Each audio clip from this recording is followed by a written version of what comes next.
Hello, hello, hello. Today I'm going over the tank that comes with the Battlepass, the Season 7 of Battlepass, the Lorraine 50 ton, a French heavy tank. It's a premium tank, so you can load up a different type of crew in it. The tank in itself, to get the feel of it, it's a fast hull downer with a supporting gun, I would say. It's pretty much that. You want to play hull down, you want to quickly go over there. It's not one of those heavies where you kind of get bogged down on the side. You can easily kind of get out of the flank because you have this great mobility. But as you can see, the gun has a fairly long reload. The gun handling is fairly good actually, but the aim time is bad. But let's get into some statistics of the gun itself.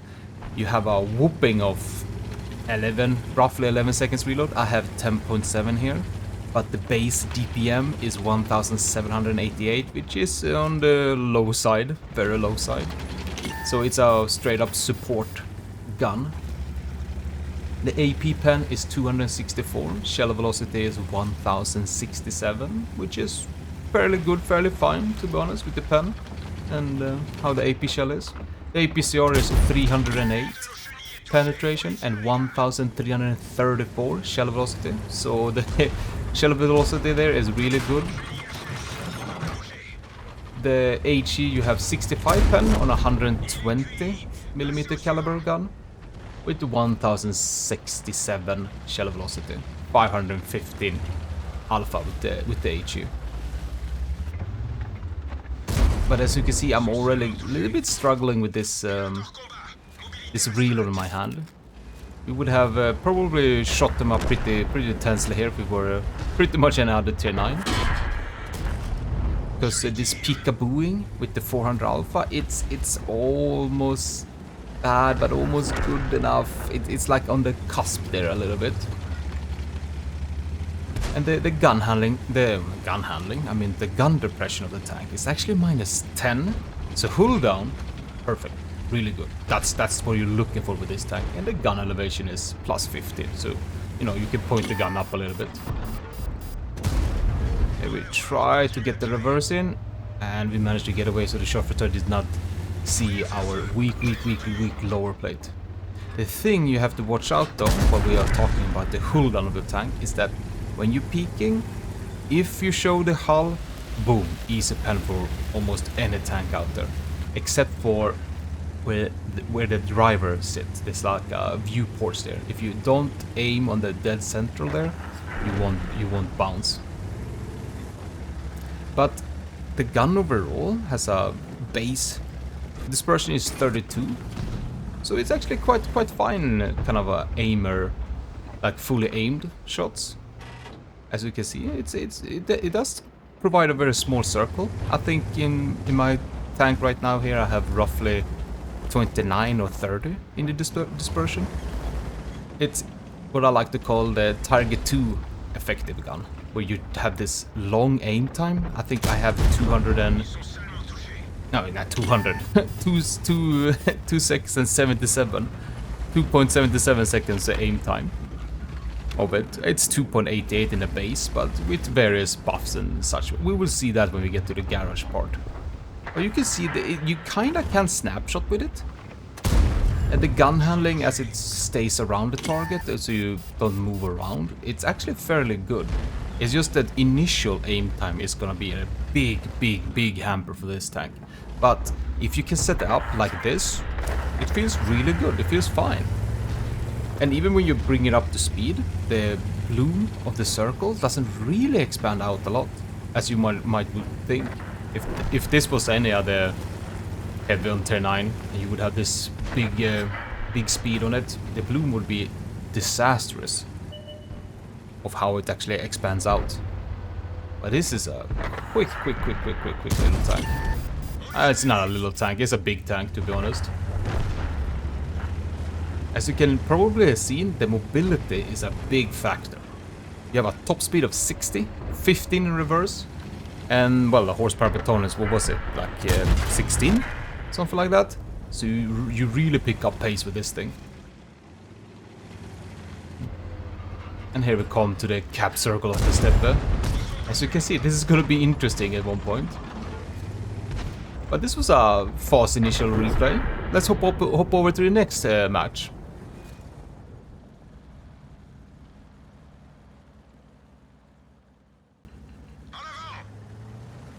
And we're gonna showcase here how to sort of work with this tank, how I think this tank is gonna be utilized on the battlefield for the most of the battles.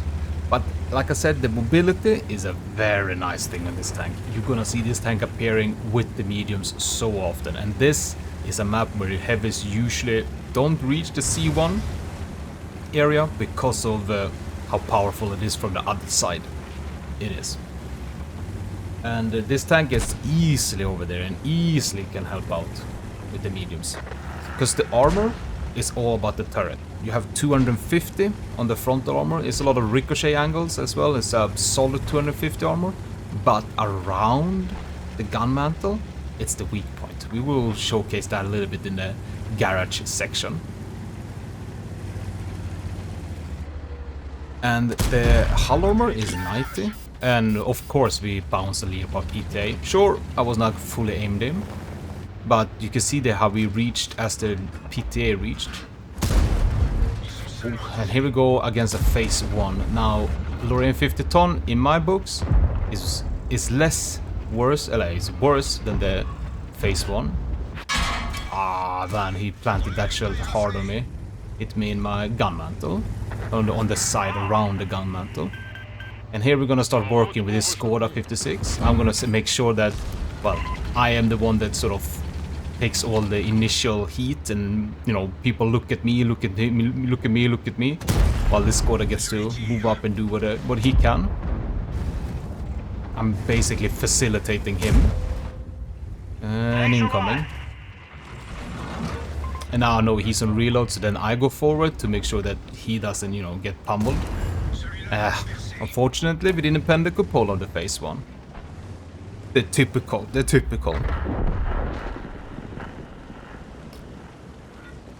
Another thing, which is maybe not the obvious, is the view range is 308. So you kind of need to have a good crew to get the full view range of it. I don't know, wonky shot there. Thanks. I know this aim 1 is going to be peeking us. Man, slow with the aim. And then I screwed up there. I should have gone for the side turret frontal armor or diagonal armor. Then I could have maybe penned him. But the base view range is 380. Which makes it a little bit tricky to get a full view range. If you don't have both situational awareness and recon on the tank. Which this crew layout is nothing like any other French heavy as well. So it's a little bit annoying in that case. There we have a good shot. That's what I was looking for before. Shema couldn't really facilitate more for the Skoda, but we did good. We're a little bit pushed back now, but we got some snipers in the back. Took him out with the high pen with the 306. 308 APCR pen. Excuse me. Artillery is still on to me. Oof, he just barely missed. That was very close. Oh, and we managed to screw up with the gun depression here. And here we get to see the long aim time. Ooh. It takes a long time to get the aim down there. The tank in my books, I'm having quite okay time with it. Is this like fast? Is this fast and kind of okay turret with it? I'm probably gonna have a good time with this tank when I'm marking it. This testing has been going rather well with it as well. I know the PTA or the 430, I think no, it's the PTA. That might be on the flank here. He's been unspotted for quite some time. And let's see if he can catch out the further map. No, it's a PTA. Alright.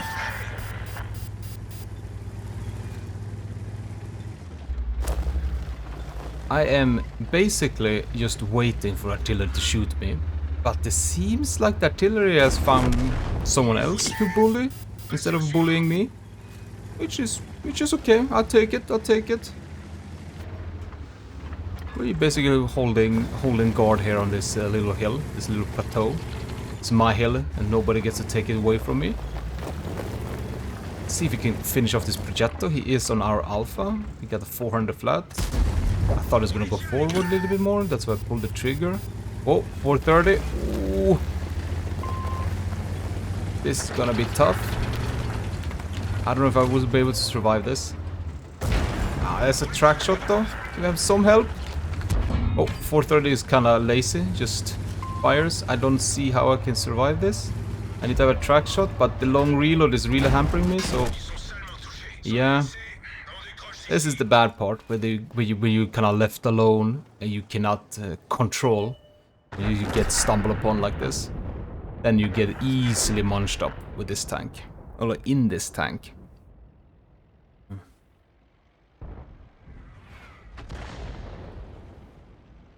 But fair to say, we held our guard, we stood our ground, and yeah, it's a kind of a support heavy. My Lorraine 50 ton here is a support heavy. It helps out in the front lines that can easily sort of skirt away when shit hits the fan, so to speak. And I think we're just gonna hop over to the garage. We might watch this MTV finish off the artillery. No? Dodging?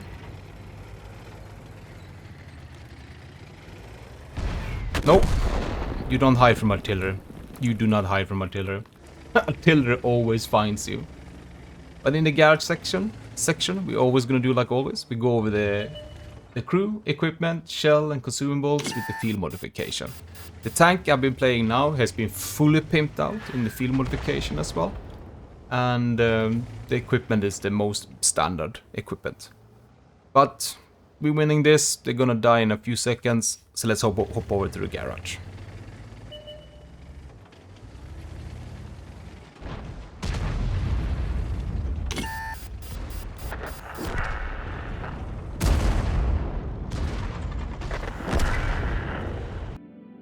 In my regular garage, we're gonna go over the crew, equipment, shells, consumables, and field modification.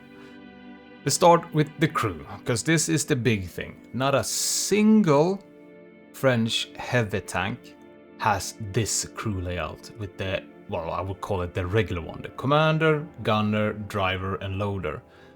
The kicker is that the loader is not the radio operator, it's the commander. And none of the heavies have a commander as a radio operator. They usually have, if I go over the 5120, they either have a radio operator as the loader, or in the 51 they have a radio operator. So the Lorraine 50 ton does not have a radio operator. It only has, well, the commander is the radio operator. So you already struggle with the crew and how you're gonna pick and which one you're gonna pick for that. One thing that you might have seen, if you were really paying attention, is somehow the shots, when you're shooting it, it feels like everything comes from the left. So the shells comes in from the left and hitting the tank. It's a very strange feeling, and I don't know why. It might be because it has this oddly shaped turret.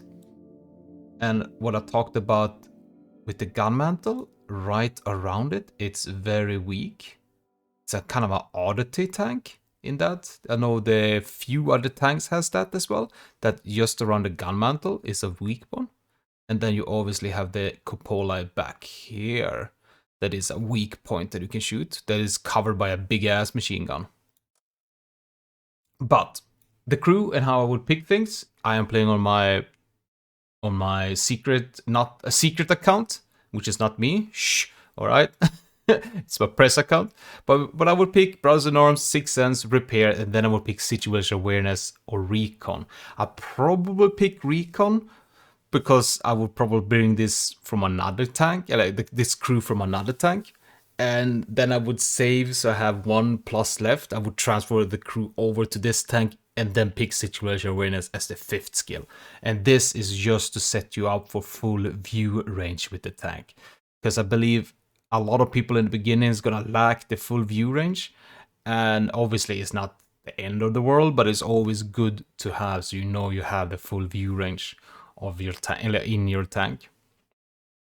For the gunner, straight up, it's the, well, these crew skills are all over the place, but it's the Brothers in Arms, Snapshot, Repair, and I would probably pick Armorer, and then Concealment or Firefighting. I'm a little bit torn between that. I probably pick Firefighting because the tank is kind of big, right? So you're gonna get hit a lot in the engine deck and the side. So probably pick the Firefighting, even though Concealment might be kind of nice because we might be rotating left, right, and center.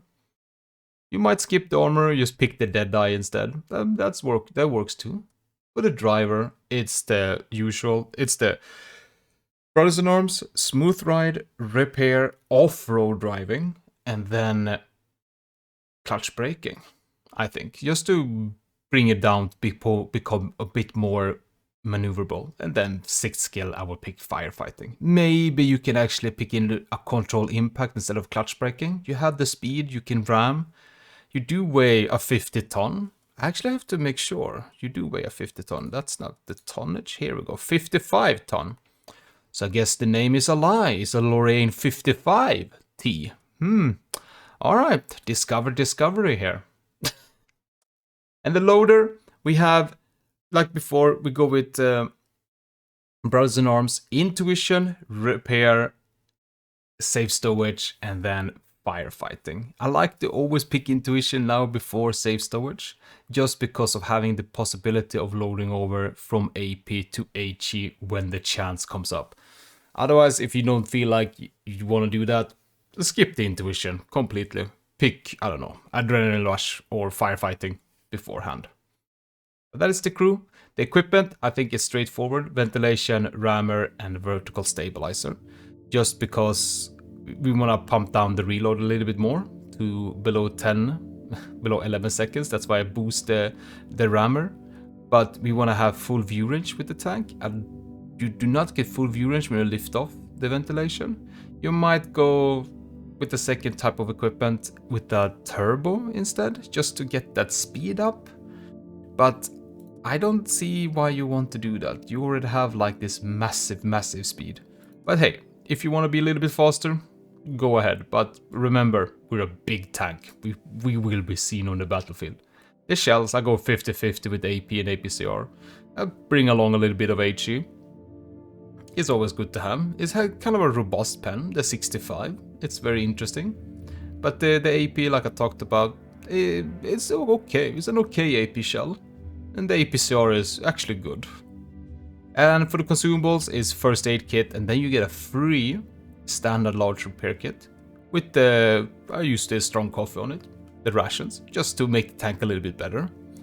For the field modification, it's pretty much straightforward. It's the all-terrain suspension, just so we can even go faster.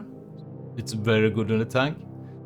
And this one, even though the aim time is the bad thing about the tank, I think the smaller aiming circle is just universally better. And they've picked the 3% view range. Even with this 3% view range and recon Brothers in Arms, you don't have full view range. You need situational awareness with that. So the crew is the hassle with this one. And this one I think is very important to get the reverse speed up there, so you can actually get out of dodge as quickly as possible. And like I said before, we boost the firepower. That's my little review of the Lorraine 50 ton. I must say, I'm a little bit fan of this tank. I understand the shortcomings, the aim time, and the very low armor, and the very low hull armor. So you get penned very easily. It's not a side scraper, it's a hull downer. The long reload is gonna be a hamper, but it comes with great mobility. And this mobility and be able to sort of second line support, also help out with the front line hull downing. It might be quite interesting. I give it a small thumbs up. But that's my little review of the Lorraine 50 ton. I'm gonna say that wrong so many times. The tank in itself looks alright. Big compensator. But hope you liked it, hope you enjoyed it, and I hope I'll see you around.